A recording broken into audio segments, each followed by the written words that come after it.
வணக்கம். இது அதிர்வின் இன்றைய பிரதான செய்திகள். முதலில் தலைப்புச் செய்திகள். நாட்டு மக்களுக்கு ஜனாதிபதி அனுரவின் வாழ்த்துச் செய்தி. வீதியில் நின்ற ஆண்கள், பெண்கள் மற்றும் இளைஞர்கள் உட்பட பலரை தாக்கிய வெளிநாட்டு பெண்ணிற்கு நேர்ந்த கதி.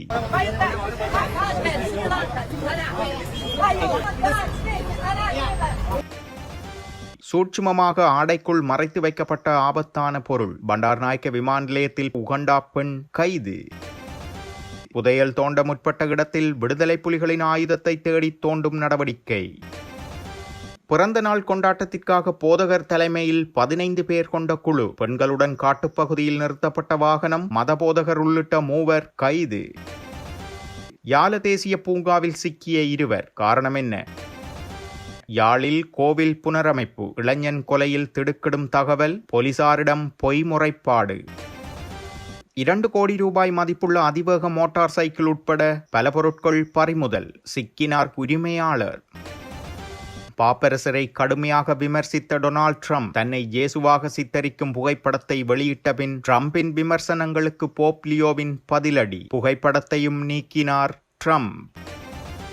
பாரம்பரிய விழுமியங்களை பாதுகாத்து சடங்குகள் மற்றும் மத செயற்பாடுகளுக்கு முன்னுரிமை அளித்து ஒரே சுபவேளையில் கூட்டாக செயற்படுவது சிங்கள மற்றும் தமிழ் புத்தாண்டின் சிறப்பம்சமாகும். இந்த பண்பாட்டு பகிர்வு உலகிற்கு முன்னால் நமது நாட்டின் தனித்துவத்தையும் எமது சமூகங்களுக்கிடையில் நிலவும் சமூக கலாச்சார பிணைப்பையும் செம்மையாக பிரதிபலிக்கிறது. நாட்டின் எதிர்கால அபிவிருத்தி பாதையை இந்த பெருமதிமிக்க கலாச்சாரத்துடனும் சிறந்த வரலாற்று மரபுரிமையுடனும் இணைந்தே தேர்ந்தெடுக்க முடியும் என்று நாம் உறுதியாக நம்புகிறோம். கடந்த ஆண்டில் நாம் எதிர்நோக்கிய அண்மை காலத்தின் பாரிய இயற்கை அனர்த்த சவால்களின் போது நாம் உலகிற்கு வெளிப்படுத்திய உள்நாட்டு அதிர்ச்சிகளை தாங்கும் திறன் மற்றும் மத்திய கிழக்கு யுத்தத்தினால் ஏற்பட்டுள்ள வெளிவாரியான சவால்களுக்கு மத்தியிலும் திட்டமிட்ட ரீதியில் முறையான முகாமைத்துவத்துடன் செயற்பட்டு அந்த சவால்களை வெற்றி கொள்வதற்கு தேவையான வேலை திட்டங்களை அரசாங்கம் தற்போது நடைமுறைப்படுத்தியுள்ளது. ஒரு நாடாக ஒன்றிணைந்து இந்த சவால்களை வெற்றி கொள்ளும் போது சிங்கள மற்றும் தமிழ் புத்தாண்டு காலத்தில் வெளிப்படுத்தப்படும் கூட்டு பண்பு மற்றும் பகிர்ந்து கொள்ளல் போன்ற குணாதிசயங்கள் மூலம் எமது வாழ்க்கையை மேலும் அர்த்தமுள்ளதாக்கிக் கொள்ள அர்ப்பணிப்புடன் செயற்படுமாறு நான் உங்கள் அனைவரிடமும் கேட்டுக்கொள்கிறேன். ஈட்டிய வெற்றிகளை மேலும் பலப்படுத்துவதோடு எழுந்துள்ள சவால்களுக்கு மத்தியில் தளராது முன்னேறி வளமான நாடு, அழகான வாழ்க்கை யாவருக்கும் உரித்தாக்க சகோதரத்துவத்துடன் கைகோர்ப்போம் என உங்கள் அனைவருக்கும் அழைப்பு விடுத்து பிறந்துள்ள சிங்கள மற்றும் தமிழ் புத்தாண்டு அமைதியையும் மகிழ்ச்சியையும் நிறைந்த இனிய புத்தாண்டாக அமைய எனது இதயபூர்வமான வாழ்த்துக்களை தெரிவித்துக் கொள்கிறேன் என ஜனாதிபதி அனுரகுமார திசாநாயக்க தனது வாழ்த்து செய்தியை தெரிவித்துள்ளார்.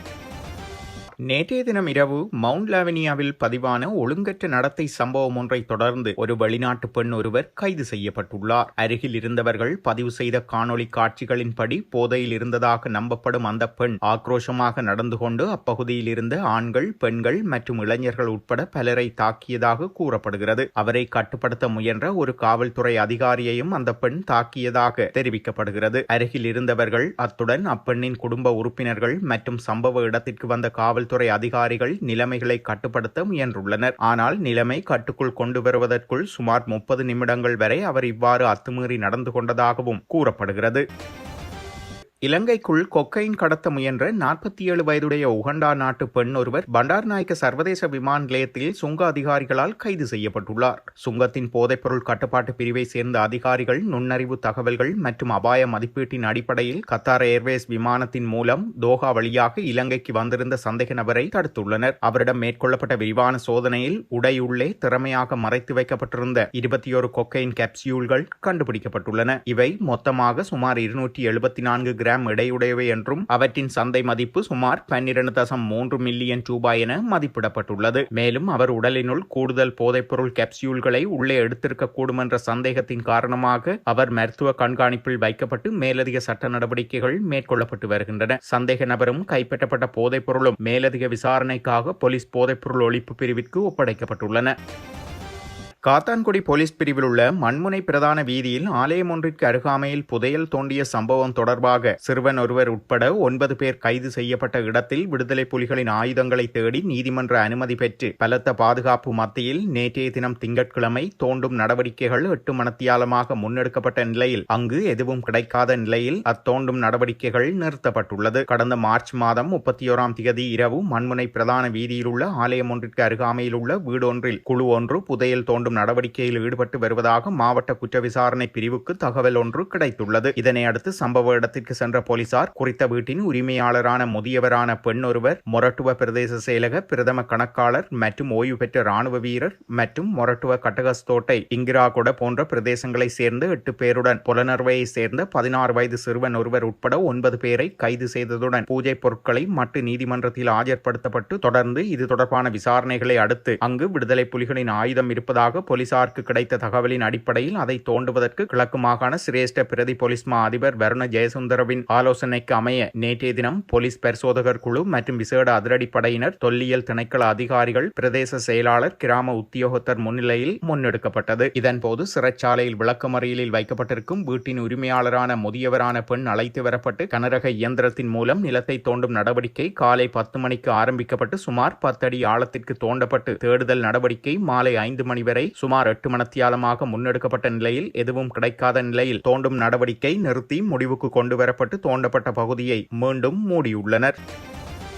முல்லைத்தீவு மல்லாவியில் 2 பெண்களை துஷ்பிரயோகத்திற்குள்ளாக்கிய குற்றச்சாட்டில் மதபோதகர் உள்ளிட்ட 3 கைது செய்யப்பட்டுள்ளனர். துஷ்பிரயோகத்திற்குள்ளான 2 பெண்களும் கிளிநொச்சி வைத்தியசாலையில் சிகிச்சை பெற்று வருகின்றனர். சம்பவம் தொடர்பில் தெரிய வருகையில் ஊழியர் என கூறப்படும் ஒருவரின் பிறந்தநாள் கொண்டாட்டத்திற்காக போதகர் தலைமையில் 15 பேர் கொண்ட குழு ஒன்று பவுனிக்குளம் பகுதிக்கு சென்று பிறந்தநாள் கொண்டாட்டத்தில் ஈடுபட்டுள்ளனர். கொண்டாட்டம் முடிந்து அவர்கள் திரும்பும் போது 2 பெண்களும் போதகர் உள்ளிட்ட 3 ஆண்களும் வேன் ஒன்றில் வீடு திரும்பியுள்ளனர். பயணத்தின் நடுவில் யுவதிகளுக்கு குடிப்பதற்கு வைன் வழங்கப்பட்டுள்ளது. அதனை அருந்தியவர்கள் அரை மயக்கத்தில் இருக்கும் போது காட்டுப்பகுதிக்கு வாகனத்தை கொண்டு சென்று 2 யுவதிகளுடனும் போதகர் உள்ளிட்ட 3 அத்துமீறி நடந்து பாலியல் துஷ்பிரயோகத்திற்கு உள்ளாக்கியுள்ளனர். அதன் பின்னர் வீடு திரும்பிய 2 யுவதிகளும் நடந்த சம்பவம் தொடர்பில் பெற்றோரிடம் கூறியதை அடுத்து இருவரையும் பெற்றோர் சிகிச்சைக்காக வைத்தியசாலையில் அனுமதித்துள்ளனர். அத்துடன் சம்பவம் தொடர்பில் போலீசாருக்கு முறைப்பாடும் செய்திருந்தனர். முறைப்பாட்டின் பிரகாரம் போதகர் உள்ளிட்ட 3 போலீசார் கைது செய்து விசாரணைகளை மேற்கொண்டு வருவதுடன் அவர்களை நீதிமன்றில் முற்படுத்த போலீசார் நடவடிக்கை எடுத்ததாகவும் கூறப்படுகிறது. யால தேசிய பூங்காவில் வனவிலங்குகளை கொன்றதாகவும் விலங்கு இறைச்சியை வைத்திருந்ததாகவும் கூறப்படும் குற்றச்சாட்டின் பேரில் 2 சந்தேக நபர்கள் கைது செய்யப்பட்டுள்ளனர். சந்தேக நபர்களிடமிருந்து 92 கிலோ மான் இறைச்சி, உள்நாட்டில் தயாரிக்கப்பட்ட துப்பாக்கி, 2 மிதிவண்டிகள் மற்றும் பல இதர உபகரண பொருட்களை அதிகாரிகள் மீட்டுள்ளனர். சந்தேக நபர்கள் கதிர்காமம் மற்றும் ஹப்புத்தலையை சேர்ந்தவர்கள் என்றும் அவர்கள் திஸ்ஸ மகாராம நீதவான் நீதிமன்றத்தில் ஆஜர்படுத்த உள்ளதாகவும் கூறப்படுகிறது. யாழில் நண்பன் மீது கூரிய ஆயுதத்தால் தாக்குதல் நடத்திவிட்டு தப்பிச் செல்ல முயன்ற தாக்குதலாளிகளை மடக்கி பிடிக்க முயன்ற இளைஞன் தாக்குதலாளிகளால் மூர்க்கத்தனமாக தாக்குதலுக்குள்ளாகி உயிரிழந்துள்ளார். தொல்புரம் கொட்டடியம்பதி ஆதி முத்துமாரியம்மன் கோவிலடியை சேர்ந்த குகதீஸ்வரன் மயூரன் என்ற இளைஞனை இவ்வாறு உயிரிழந்துள்ளார். 2 இளைஞர்களுக்கு இடையில் நீண்ட காலமாக முரண்பாடு நிலவி வந்துள்ளது. இந்நிலையில் ஒரு இளைஞன் கொட்டடியம்பதி ஆதி முத்துமாரியம்மன் கோவில் புனரமைப்பு பணிகளில் ஈடுபட்டிருந்த வேளை மற்ற இளைஞன் மேலும் 2 இளைஞர்களுடன் ஆலயத்திற்கு வந்து இளைஞனுடன் முரண்பட்டு கூறிய ஆயுதங்களால் தாக்கிவிட்டு அவ்விடத்திலிருந்து தப்பிச் செல்ல முற்பட்டுள்ளார். அதன்போது தனது நண்பன் மீது தாக்குதலை மேற்கொண்டு விட்டு தப்பிச் செல்ல முற்பட்ட தாக்குதலாளிகளை மடக்கி பிடிக்க முற்பட்ட வேளை அவர்கள் தம்மை பிடிக்க முற்பட்ட இளைஞன் மீது சரமாரியாக தாக்கிவிட்டு அவ்விடத்திலிருந்து தப்பிச் சென்றுள்ளனர். மடக்கி பிடிக்க முற்பட்ட வேளை தாக்குதலுக்கு இலக்கான இளைஞன் சம்பவ இடத்திலேயே உயிரிழந்துள்ள நிலையில் முன்னதாக தாக்குதலுக்கு இலக்கான இளைஞன் படுகாயமடைந்த நிலையில் வைத்தியசாலையில் அனுமதிக்கப்பட்டுள்ளார். அதேவேளை தாக்குதலை மேற்கொண்ட நபர்களில் இளைஞனுடன் முரண்பாட்டில் ஈடுபட்டு வந்த நபர் இளைஞன் உயிரிழந்த விடயம் தெரியாது, தன்னை ஆலயத்தில் வைத்து இளைஞர்கள் குழு தாக்கிவிட்டார்கள் என காயங்களுடன் வட்டுக்கோட்டை போலீஸ் நிலையத்திற்கு சென்று முறைப்பாடு செய்துள்ளார். முறைப்பாட்டினை அடுத்து இளைஞனை சிகிச்சைக்காக வைத்தியசாலையில் அனுமதித்துவிட்டு முறைப்பாடு தொடர்பான போலீசார் விசாரணைகளை முன்னெடுத்த வேளை முறைப்பாட்டாளர் உள்ளிட்ட 3 தாக்குதலுக்கு இலக்காகி இளைஞன் ஒருவர் உயிரிழந்துள்ளதும் மற்றொரு இளைஞன் படுகாயமடைந்ததும் போலீசாருக்கு தெரிய வந்துள்ளது. அதனை அடுத்து முறைப்பாடு செய்த பின்னர் வைத்தியசாலையில் சிகிச்சை பெற்று வரும் இளைஞனுக்கு போலீஸ் பாதுகாப்பு அளித்துள்ளனர். சிகிச்சையின் பின்னர் இளைஞனை கைது செய்ய நடவடிக்கையும் எடுத்துள்ளனர். அத்துடன் குறித்த இளைஞனுடன் தாக்குதலுக்கு சென்ற மற்ற 2 தலைமறைவாகியுள்ள நிலையில் அவர்களை கைது செய்ய நடவடிக்கை எடுத்துள்ளதாகவும் போலீசார் தெரிவிக்கின்றனர். இலங்கையில் பதிவு செய்ய முடியாத சுமார் 2 கோடி ரூபாய் பெறுமதியான 5 அதிவேக மோட்டார் சைக்கிள்களை ஒருங்கிணைத்துக் கொண்டிருந்த வாகனம் பழுதுபார்க்கும் நிலையத்தின் உரிமையாளர் ஒருவர் கைது செய்யப்பட்டுள்ளதாக பிலியந்தலை போலீசார் தெரிவித்துள்ளனர். அங்கு ஒருங்கிணைக்கப்பட்டிருந்த மோட்டார் சைக்கிளில் ஒன்று சுமார் 65 லட்சம் ரூபாய் பெறுமதியானது என்றும் போலீசார் குறிப்பிட்டுள்ளனர். பிலியந்தலை போலீஸ் நிலைய பொறுப்பதிகாரிக்கு கிடைத்த தகவலின் பேரில் சமூக போலீஸ் பிரிவின் அதிகாரிகள் நேற்று மாலை பிலியந்தலை கிளை வீதியில் உள்ள வாகனம் பழுதுபார்க்கும் நிலையம் ஒன்றை முற்றுகையிட்டு இந்த அதிவேக மோட்டார் சைக்கிள் சைக்கிளுடன் அதன் உரிமையாளரையும் கைது செய்துள்ளனர். கைது செய்யப்பட்ட குறித்த உரிமையாளரிடம் நடத்தப்பட்ட விசாரணையில் 4 இந்த மோட்டார் சைக்கிள் பாகங்களை தன்னிடம் கொண்டு வந்து கொடுத்ததாகவும் தான் அவற்றை ஒருங்கிணைக்கும் பணியை மாத்திரமே செய்ததாகவும் தெரிவித்துள்ளார். இது தொடர்பில் மேலதிக விசாரணைகளை பிலியந்தலை போலீசார் மேற்கொண்டு வருகின்றனர்.